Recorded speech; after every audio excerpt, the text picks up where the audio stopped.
दोस्तों, एक बार फिर से स्वागत है आप सभी का VCI के चैनल में।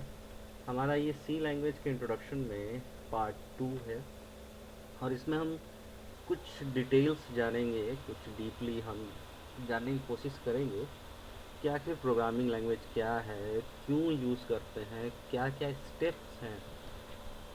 तो हमारा सबसे पहला जो मॉडल है वो कह रहा है कि किसी भी प्रॉब्लम या प्रोग्राम को पूरी तरीके से हल करने के लिए हमें स्टेप बाय स्टेप निर्देशों को एग्जीक्यूट करना होगा, फिर जाके हम किसी समस्या का हल करना होगा। यानी इसका मतलब है कि अगर हम किसी भी समस्या को सुलझाना चाहते हैं तो उसका एक प्रोसीजर है, हमें उसके एक एक बिंदुओं पर ध्यान देना होगा, यानी कई चरणों में हमें उसे निपटाना होगा। फिर उसके बाद हम किसी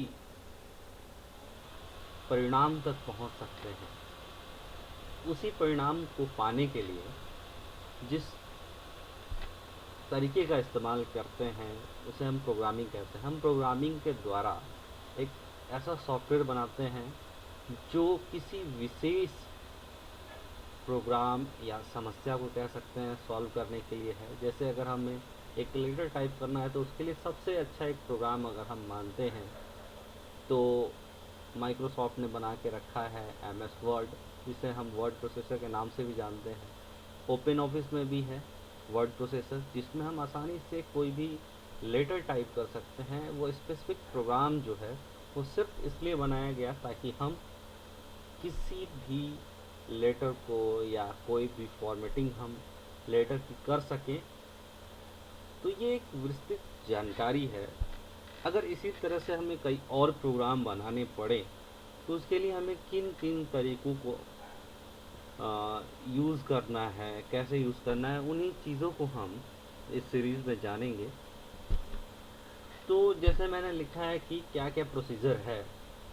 पहला प्रोसीजर है कि हमें सबसे पहले प्रॉब्लम को समझना है कि समस्या क्या है। फिर उस समस्या को हम कैसे प्रोग्राम के द्वारा सुलझाएंगे, डिक्लेयर करेंगे। उस प्रोग्राम को जब हम बनाएंगे तो कैसे कोड करेंगे, फिर उसे हम कंपाइल करेंगे, फिर हम उसे रन करेंगे। फिर उसके बाद जब हम रन करेंगे तो सबसे पहले जब हम यूज़र को कोई भी प्रोग्राम बना के देना चाहते हैं तो उससे पहले हमें टेस्टिंग करना ज़रूरी है।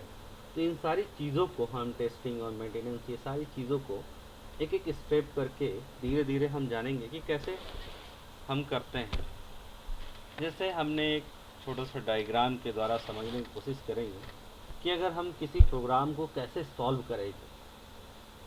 तो किसी प्रोग्राम को सॉल्व करने का तरीका है कि सबसे पहले उसके चीज़ों को हम जानने की कोशिश करेंगे कि कैसे उसको हम हल कर सकें। तो सबसे पहले एनालाइज करेंगे, यानी उसको हम समझेंगे और फिर उसका एक साधारण सा सॉल्यूशन निकालेंगे, एक साधारण सा हल निकालेंगे। फिर हम उस हल को वेरीफाई करेंगे कि क्या जो हमने समाधान निकाला है वो हमारी समस्या को सुलझा पाता है या नहीं पाता है। अगर वो हमारी समस्या को सुलझाता पाता है तो फिर हम उसे इम्प्लीमेंट करेंगे, यानी एक कोड के रूप में हम लिखेंगे। हम ये आगे देखेंगे कि कैसे हम एक प्रोग्राम को लिखते हैं।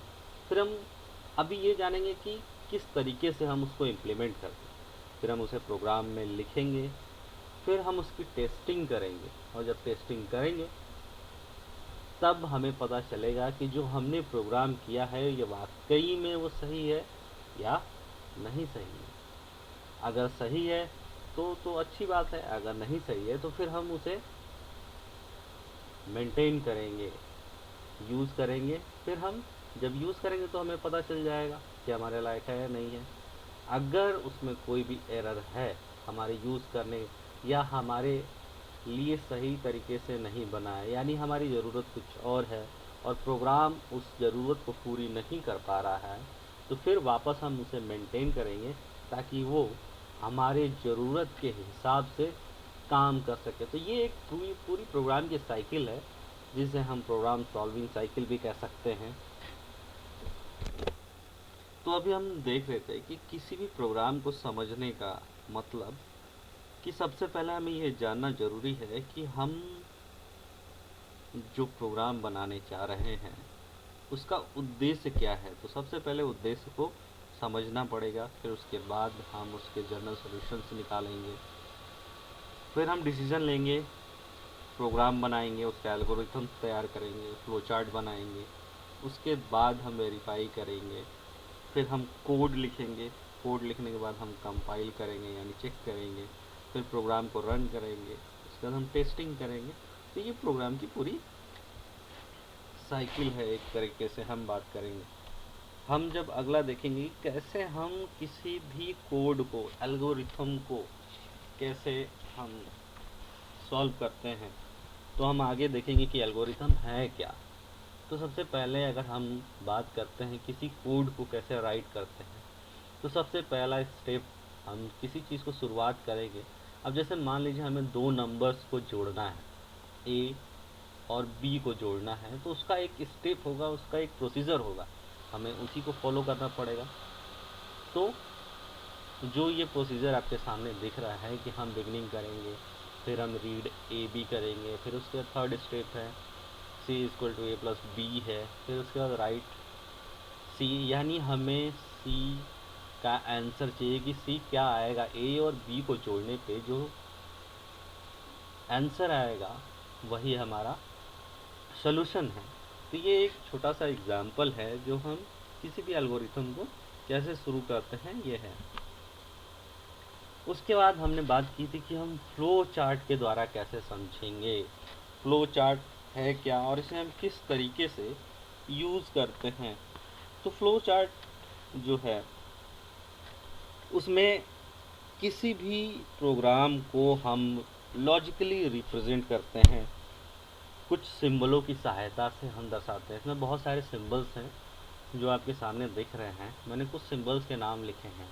पहला है टर्मिनल, जिसे हम ऐसा सिंबल मानते हैं जहाँ से हम प्रोग्राम को स्टार्ट करते हैं, यानी किसी भी फ्लो चार्ट में जहाँ से स्टार्टिंग होती है इस सिंबल का यूज़ करेंगे और जहाँ अंत होगा उस सिंबल का यूज़ करेंगे। इनपुट आउटपुट सिंबल का हम यूज़ तब करते हैं जब फ्लो चार्ट में हमें कहीं से इनपुट मिल रहा है और कहीं आउटपुट यूज़ करना है, तब हम इसका यूज़ करेंगे। आगे हम देखेंगे प्रोसेसिंग कैसे करते हैं।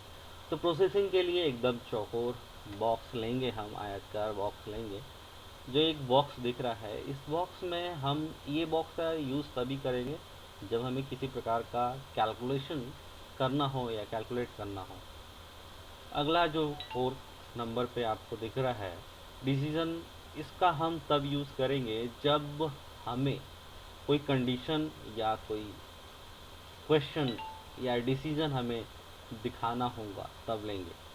अगला जब एरो लाइंस का यूज़ हम कब करेंगे, यानी फ्लो चार्ट हमारी किस दिशा में है, ऊपर से नीचे की तरफ आ रहा है या दाएं से बाएं या बाएं से दाएं जा रहा है, तो हम इस चीज़ को दर्शाएंगे। कनेक्टर्स का यूज़ तब करते हैं जब हम किसी एक पेज या दूसरे पेज को आपस में, जब हमारा फ्लो चार्ट बहुत बड़ा हो जाता है, जब दूसरे पेज में जाता है तब हम कनेक्टर्स का यूज़ करते हैं। तो इस तरह से हम फ्लो चार्ट का यूज़ कर सकते हैं। फ्लो चार्ट एक तरह से देखा जाए तो बहुत लॉजिकल हो जाता है। फ्लो चार्ट हम इसलिए भी बनाते हैं ताकि हम किसी भी प्रोग्राम को बहुत आसानी से लोगों को रिप्रेजेंट करके बता सकें कि हम ये प्रोग्राम बना रहे हैं वो किस लिए बना रहे हैं और ये प्रोग्राम एक्चुअल में काम कैसे करेगा। तो इसलिए हम फ्लो चार्ट का निर्माण करते हैं। कई बार ये फ्लो चार्ट हमारे लिए बहुत मुश्किल पैदा कर देता है क्योंकि लोगों को समझाने में वक्त लग जाता है। फ्लो चार्ट हमारे प्रेजेंटेशन को काफ़ी इफ़ेक्टिव बना देता है।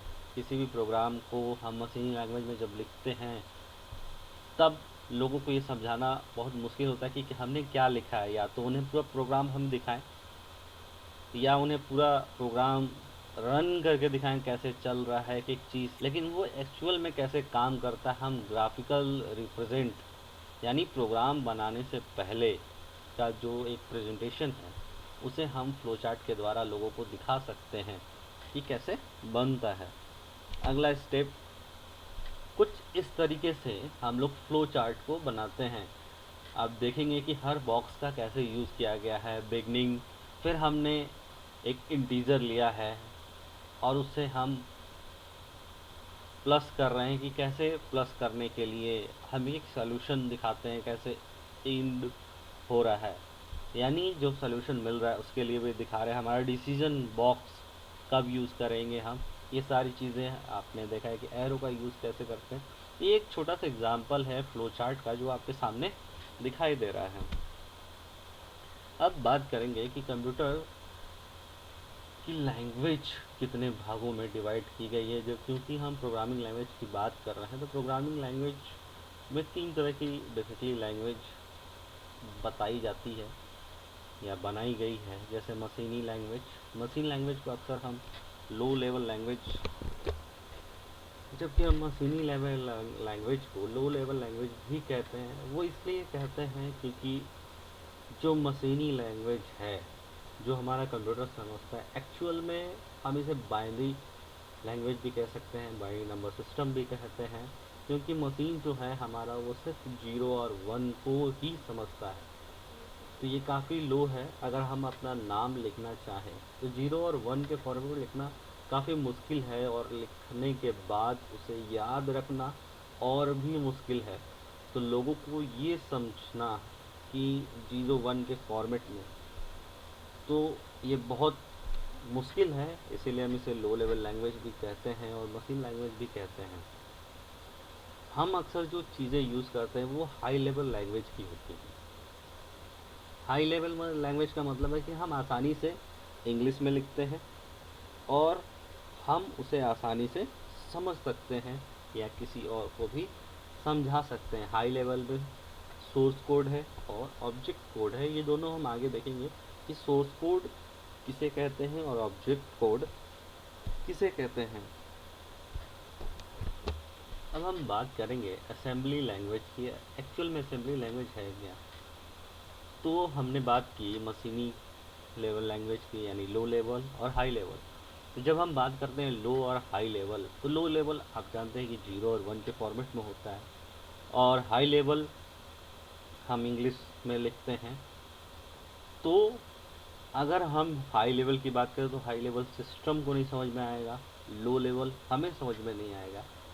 तो इन दोनों के बीच में जो मीडिएटर का काम करता है उसे हम असेंबली लैंग्वेज कहते हैं। यानी हाई लेवल को मशीनी लैंग्वेज में और मशीनी लैंग्वेज को हाई लेवल लैंग्वेज में अनुवाद करने के तरीके को हम असेंबली लैंग्वेज कहते हैं।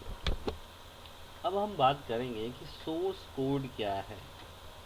तो सोर्स कोड वो कोड, उस कोड को बोलते हैं जब हम प्रोग्रामिंग लैंग्वेज में लिखना शुरू करते हैं किसी भी, या सी की बात करें, जावा की बात करें, सी प्लस प्लस की बात करें, और भी बहुत सारी प्रोग्रामिंग लैंग्वेज हैं। तो जो हम कोड लिखते हैं उस कोड को सोर्स कोड कहते हैं। ये थोड़ा कंफ्यूजिंग हो रहा है, लेकिन आपको आगे चल के और अच्छे समझ में आ जाएगा कि सोर्स कोड और ऑब्जेक्ट कोड है क्या। तो हम बस अभी इतना ही जानेंगे कि जो हम प्रोग्रामिंग लैंग्वेज में कोड लिखते हैं उसे हम सोर्स कोड कहते हैं। जब हमारा सोर्स कोड कंपाइल होता है, उस कंपाइलेशन के बाद जो कोड प्राप्त होता है उसे हम ऑब्जेक्ट कोड कहते हैं। ये दोनों चीज़ आपको आगे चल के और भी ज़्यादा क्लियर हो जाएंगी। अब बात करते हैं, अभी मैंने बात की कंपाइल होने के बाद, तो कंपाइल होने से पहले हमारे पास असेंबलर होता है, कंपाइलर होता है, इंटरप्रेटर होता है। इन तीनों के बारे में हम थोड़ा सा जानेंगे। हमारा जो असेंबलर है वो हमारी प्रोग्राम को कन्वर्ट कर देता है कंप्यूटर के इंस्ट्रक्शंस के रूप में, यानी जो भी हमने लिखा है उसे ऑब्जेक्ट कोड में बदलने का काम करता है। कंपाइलर जो है वो एक अनुवादक या ट्रांसलेटर हम कह सकते हैं, जो हमारे हाई लेवल और लो लेवल के बीच में काम करता है, जो बाइनरी नंबर्स में बदल देता है ताकि कंप्यूटर समझ सके और उसको एग्जीक्यूट कर सके, यानी रन कर सके। वहाँ कंपाइलर की बहुत ज़्यादा आवश्यकता होती है। हम देखेंगे कि कंपाइलर और इंटरप्रेटर में बहुत ज़्यादा समानताएं पाई जाती हैं। जैसे कि इंटरप्रेटर भी जो है वो अनुवादक या ट्रांसलेटर हम कह सकते हैं उसको, यानी मीडिएटर का काम करता है हाई लेवल और लो लैंग्वेज के बीच में। ये ज़्यादातर फोर्थ जनरेशन के लैंग्वेज में पाया जाता है। सबसे पहले काम इन दोनों का ये है कि किसी भी प्रोग्राम में एरर को फाइंड करना, और एरर जब मिलता है तो उसे प्रोग्रामर को बताना, और जब प्रोग्रामर एरर ठीक करता है उसके बाद फिर वो कंपाइल करता है, फिर वो रन करता है, और उसके बाद हमारा इंटरप्रेटर उसको एग्जीक्यूट करता है और फिर हमारा प्रोग्राम रन करता है। हमने असेंबलर, कंपाइलर और इंटरप्रेटर की बात की है। इसको हम और डिटेल में समझने के लिए कि क्या होता है सोर्स कोड, कैसे कंपाइलर असेंबलर कैसे काम करता है, हम इस डायग्राम के द्वारा थोड़ा समझने की कोशिश करेंगे। तो एडिटर्स या आईडीई जिसे बोलते हैं हम, एडिटर्स प्रोग्राम में कोई भी टर्बो सी हो गया या विजुअल कोड हो गया या सबलाइन हो गया जिसमें हम अपने कोड्स को लिखते हैं, तो सबसे पहला स्टेप वो है, और उसे हम डॉट सी पी पी या डॉट सी में सेव करते हैं, सी लैंग्वेज में।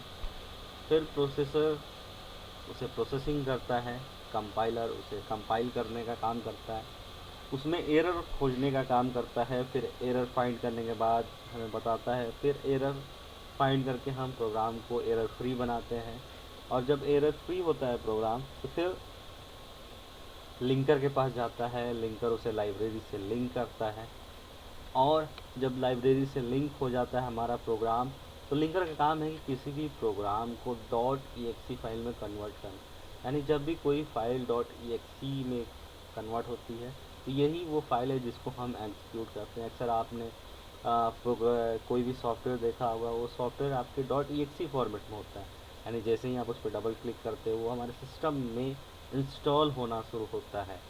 तो यही लिंकर का काम है कि .exe फाइल में कन्वर्ट कर देना। तो ये जब हम प्रोग्राम बनाते हैं तो ये हमारा प्रोसेस है। इस प्रोसेस के बाद ही हमें .exe फाइल मिलती है, और लोडर का काम होता है कि मेमोरी में एक जगह एलोकेट करना और उस जगह पे उस फाइल को रखना, ताकि हम आसानी से उसे पा सकें या हम उसे एग्जीक्यूट कर सकें, प्रोग्राम को रन कर सकें, और देन हमें फाइनल स्टेज में आउटपुट मिलता है। तो हम उसको और डिटेल में थोड़ा समझेंगे कि जैसे सोर्स कोड की मैंने बात की थी, पहला स्टेप जो है हम किसी भी प्रोग्रामिंग में हैज़, इंक्लूड, स्टूडियो, वॉइड में, तो कुछ इस तरह का हम पहला स्टेप लिखते हैं। जैसे हमने पहले स्टेप में बात की है हेलो वीसीआई, यानी हम हेलो वीसीआई प्रिंट करना चाह रहे हैं, और जब ये हेलो वीसीआई प्रिंट होगा तो हम सोर्स कोड, यही हमारा सोर्स कोड है, ये जो लिखा हुआ इतना हिस्सा, हम इसी हिस्से को सोर्स कोड बोलते हैं। इसी सोर्स कोड को हम डॉट सी में सेव करेंगे, डॉट सी एक्सटेंशन के साथ सेव कर देंगे, जैसा आप एग्जांपल में देख पा रहे हैं यहाँ पे VCI.C, इसमें हम सेव करेंगे। फिर कंपाइलर का काम है उस सोर्स कोड को कंपाइल करना, यानी उसमें एरर खोजना, और एरर जब नहीं होगा तो वो हमें बताएगा कि एरर नहीं है। अगर एरर है, हमने कोई मिस्टेक की है, तो वो हमें बताएगा कि हमने यहाँ गलती इस लाइन में की है, तो फिर हम उस गलती को सुधारेंगे, और सुधारने के बाद हम उस प्रोग्राम को फाइनली रन करेंगे, और जब फाइनली प्रोग्राम रन होगा तो हमारे विंडोज़ में VCI.obg के एक्सटेंशन के साथ मिलेगा, ऑब्जेक्ट एक्सटेंशन के साथ मिलेगा। लेकिन अगर हम यूनिक्स सिस्टम पे काम कर रहे हैं तो वहाँ हमारा एक्सटेंशन चेंज हो जाएगा, यानी VCI.o एक्सटेंशन के साथ फाइल सेव होगी। अब लिंकर का काम क्या होगा, फाइलों को, अभी तक हमने देखा कि ऑब्जेक्ट फाइल में हमारी फाइल है, लेकिन तीसरे स्टेप में जैसे लिंकर के पास वो जाएगा, अब ये लिंकर हमारा उस फाइल को कंपाइल होने के बाद VCI.exe फाइल में सेव कर देगा, एंड देन लोडर हमारा उस exe फाइल को हमारे सिस्टम में लोड करेगा, और exe फाइल जब लोड होगी तब हमें आउटपुट में जो फाइल मिलेगी vci.exe, जब हम इसे रन करेंगे एंड देन हम इस पर अपने प्रोग्राम को आसानी से कर सकते हैं। जब हम प्रोग्राम बना लेंगे तो प्रोग्राम बनाने के बाद हमें ये जानना बहुत ज़रूरी होता है कि हमारा जो प्रोग्राम हमने बनाया है क्या वाकई में वो सक्सेसफुल रहा है या नहीं है। तो उसके लिए जो हमारा अगला स्टेप आता है वो टेस्टिंग एंड डिबगिंग का आता है। यानी हमें ये ज़रूर चेक करना पड़ेगा कि हमारा जो प्रोग्राम है वो एक्चुअल में सही काम कर रहा है कि नहीं कर रहा है। तो हम उसके लिए जो चीज़ें यूज़ करेंगे वो हम टेस्टिंग का यूज़ करेंगे। टेस्टिंग का मतलब है कि किसी भी प्रोग्राम को हमने जो प्रोग्राम किया है आउटपुट उसका सही उद्देश्य के अनुसार है या नहीं है, उसमें मॉडिफिकेशन की ज़रूरत है या नहीं ज़रूरत है, तो ये हमें टेस्टिंग के थ्रू पता चलता है। जबकि डिबगिंग में हमें पता ये चलता है कि जिस कॉन्सेप्ट पे हमने प्रोग्राम लिखा है उस प्रोग्राम में अगर कोई एरर है तो ये डिबगिंग के द्वारा पता चलेगा। जब भी हम डिबगिंग करते हैं तो उसमें कंपाइल और इंटरप्रेटर ये दोनों प्रोग्राम एक साथ काम करते हैं और एरर को फाइंड करते हैं, यानी एरर को खोजते हैं। अब हम आगे जानेंगे कि एरर कितने प्रकार के होते हैं। बेसिकली एरर 3 प्रकार के होते हैं, सिंटैक्स एरर, लॉजिकल एरर और रन टाइम एरर। जब हम बात करेंगे सिंटैक्स एरर की तो सिंटैक्स एरर का मतलब होता है कि ये एरर कब शो करेगा। ये एरर हमारा तब शो करता है जब हम किसी प्रोग्राम में कोई सिंटैक्स लगाना भूल गए हों, जैसे सेमीकोलन हमने लगाना छोड़ दिया, तब ये हमारा एरर शो करेगा। हम आगे देखेंगे कि कब हम सेमीकोलन लगाएंगे, सारी चीज़ें ये आगे आपको बहुत अच्छे से क्लियर होगा। बस अभी आपको ये जानना जरूरी है कि एरर कितने प्रकार के होते हैं। तो पहला सिंटैक्स एरर। सिंटैक्स एरर तब आएगा जब हम कोई सेमीकोलन छोड़ देंगे तो एरर आ सकता है। उसके बाद लॉजिकल एरर की बात करेंगे। लॉजिकल एरर तब आता है जब हम किसी प्रोग्राम में लॉजिक से रिलेटेड कोई गलती करते हैं, तब हमारा ये एरर आएगा और हमारा आउटपुट सही नहीं होगा। इसे हम लॉजिकल एरर कहते हैं। जब हम कोई भी लॉजिक एल्गोरिथम लिखने में अगर कोई भी गलती करेंगे तो हमारा लॉजिक एरर आएगा। उसके बाद हम अगली एरर की बात करेंगे, जैसे रन टाइम एरर। तो रन टाइम एरर की अगर हम बात करें तो किसी भी वेरिएबल के डेटा टाइप में अगर मिसमैच आता है या एरे आउट ऑफ रेंज जैसे एरर को कंपाइल डिटेक्ट नहीं कर पाता, तब हमारा रन टाइम एरर शो करना शुरू कर देता है। अगर हम बात करें अगले स्टेप की तो उस स्टेप में हमारा मेथड ऑफ सॉफ्टवेयर टेस्टिंग, यानी कितने प्रकार की टेस्टिंग होती है। तो अगर हम देखें तो मुख्य रूप से 3 तरह की टेस्टिंग होती है, black box testing, white box testing, grey box testing. और सॉफ्टवेयर टेस्टिंग को 2 भागों में बांट दिया गया है, जैसे फंक्शनल टेस्टिंग और नॉन फंक्शनल टेस्टिंग। तो सबसे पहले हम बात करेंगे ब्लैक बॉक्स। अगर हम ब्लैक बॉक्स टेस्टिंग की बात करें तो इस टेस्टिंग में एक ऐसा इंसान होता है जिसे सोर्स कोड के बारे में जानकारी नहीं दी जाती है। बेसिकली वो चेक करता है, इनपुट देता है एंड देन आउटपुट चेक करता है और वो सिस्टम के एप्लीकेशन के बारे में बताता है कि आउटपुट सही है या नहीं सही है। तो अगर हम बात करें तो उसे एप्लीकेशन के इंटरनल भाग की कोई भी जानकारी नहीं होती है। तो ऐसी टेस्टिंग को हम ब्लैक बॉक्स टेस्टिंग कहते हैं, जिसे सिर्फ इतना पता हो कि इस एप्लीकेशन पे काम कैसे करना है। अगर हम इनपुट देते हैं तो आउटपुट आना ज़रूरी है, यानी जिस एप्लीकेशन के लिए ये प्रोग्राम बनाया गया है वो पर्पस पूरा हो रहा है या नहीं हो रहा है। वाइट बॉक्स टेस्टिंग की अगर हम बात करें, अगर हम बॉक्स टेस्टिंग की बात करें तो इसमें हम सोर्स कोड को हर एक स्टेप को चेक करते हैं कि जब हम प्रोग्राम रन कर रहे हैं उसका कौन सा स्टेप सही बिहेव कर रहा है या नहीं कर रहा है। तो इस तरह की टेस्टिंग जब होती है तो उसे हम वाइट बॉक्स टेस्टिंग कहते हैं। इस टेस्टिंग को अलग नाम से भी जाना जाता है, जैसे ग्लास टेस्टिंग या ओपन बॉक्स टेस्टिंग के नाम से भी जानते हैं। अगर हम ग्रे बॉक्स टेस्टिंग की बात करें तो इसमें ग्रे बॉक्स टेस्टिंग में इसमें हर एक तरह की जांच होती है, जैसे हम एप्लीकेशन के इंटरनल एक्सटर्नल, जैसे हम डेटाबेस के बारे में भी जानते हैं, उसके लेआउट्स के बारे में भी हम चेक करते हैं, डिज़ाइन के बारे में चेक करते हैं, उसका डिज़ाइन कैसा है, उसका लेआउट कैसा है, यानी उसकी पूरी परफेक्टनेस जो होती है वो ग्रे बॉक्स टेस्टिंग में करते हैं हम। अगर हम लेवल की बात करते हैं तो सबसे पहला लेवल है फंक्शनल टेस्टिंग। तो इसमें क्या होता है, तो ये हमारे फंक्शनल टेस्टिंग जो है वो ब्लैक बॉक्स से रिलेटेड टेस्टिंग है, जिसमें हम ये जानने की कोशिश करते हैं कि हमारा सॉफ्टवेयर सही तरीके से काम कर रहा है या नहीं कर रहा है। हम इसे इनपुट प्रोवाइडर के रूप में टेस्ट करते हैं ताकि हमें सही परिणाम मिल सके।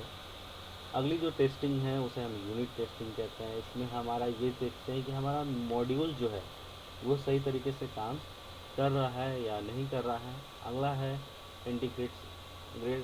इंटीग्रेशन टेस्टिंग को हम ये चेक करने के लिए टेस्ट करते हैं कि जो हमने टॉप टू बॉटम डिज़ाइन किया है वो सही काम कर रहा है या नहीं कर रहा है।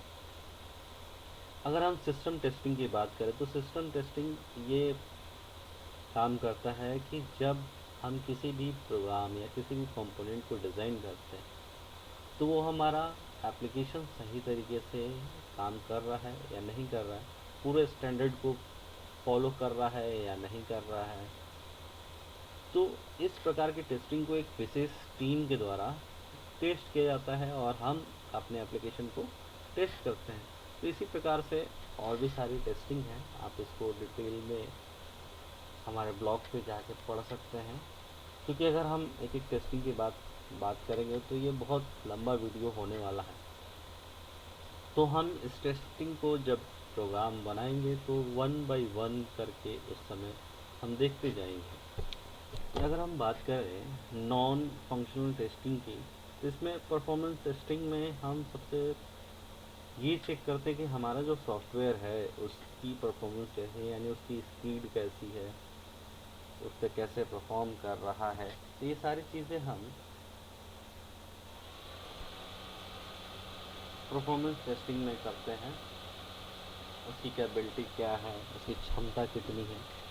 लोड टेस्टिंग में हम ये देखते हैं कि जब हमारे सॉफ्टवेयर पे ज़्यादा यूज़र्स आते हैं तो हमारा सॉफ्टवेयर कैसा बिहेव कर रहा है, हम ये सारी चीज़ें लोड टेस्टिंग में करते हैं। सिक्योरिटी टेस्टिंग का मतलब है कि हम अपने सिस्टम में कितना सिक्योर हैं, यानी जो हमने एप्लीकेशन डेवलप किया है वो हमारा एप्लीकेशन वाकई में सिक्योर है या नहीं है। तो ये हमारा सिक्योरिटी टेस्टिंग में इस चीज़ को हम टेस्ट करते हैं कि हमारा सिस्टम कितना सिक्योर है।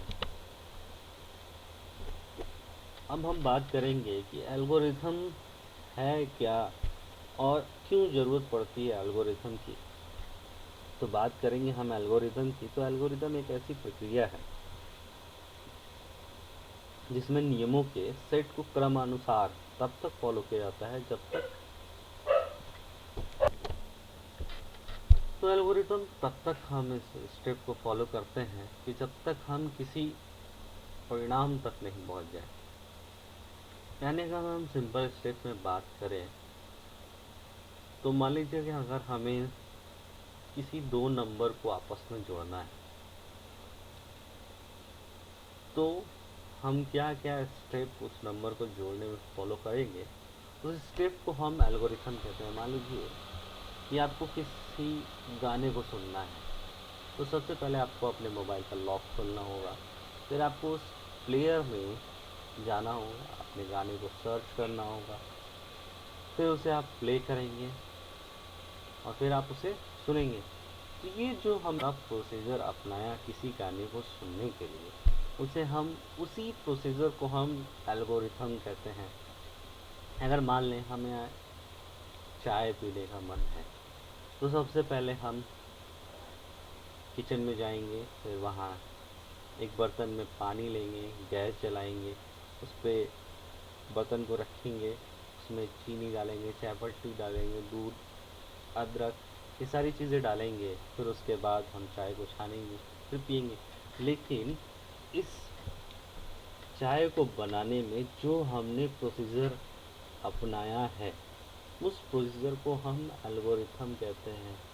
एल्गोरिथम हमारे सी लैंग्वेज में बहुत इम्पोर्टेंट है, यानी किसी भी प्रोग्रामिंग भाषा में अगर हम एल्गोरिथम की बात करें तो बहुत इम्पोर्टेंट है, क्योंकि बिना किसी स्टेप को फॉलो किए हम किसी भी हल तक नहीं पहुंच सकते। यानी किसी भी हल तक हमें पहुंचने के लिए एक एक स्टेप को फॉलो करना ज़रूरी है। अगर हम स्टेप नहीं फॉलो करेंगे तब हम उस समस्या का हल नहीं ढूंढ पाएंगे। यानी अगर हम समस्या का हल चाहिए तो हमें प्रोसीजर को अपनाना पड़ेगा। मिलते हैं अगली वीडियो में। अगर आपको ये वीडियो अच्छा लगा तो हमारे चैनल को लाइक और सब्सक्राइब कीजिए, और मैं अपने ब्लॉग का लिंक आपको इस वीडियो को डिस्क्रिप्शन में दूंगा। आने वाले 2-3 दिनों में आपको इन सारी चीज़ों को डिटेल में आपको हिंदी में मिल जाएगा वहाँ पे पढ़ने को, और आप पढ़ के अपना रिप्लाई हमें दीजिए, ताकि हमें वीडियो बनाने में और भी मेहनत करने की ज़रूरत पड़े। और आपकी जो भी समस्याएं हैं, जहाँ जिस टॉपिक पे नहीं समझ में आया, तो आप हमें कमेंट में बता सकते हैं, ताकि हम उस पे काम करें और आपके लिए एक अलग से वीडियो बनाएं, ताकि आपका वो टॉपिक क्लियर हो सके। धन्यवाद।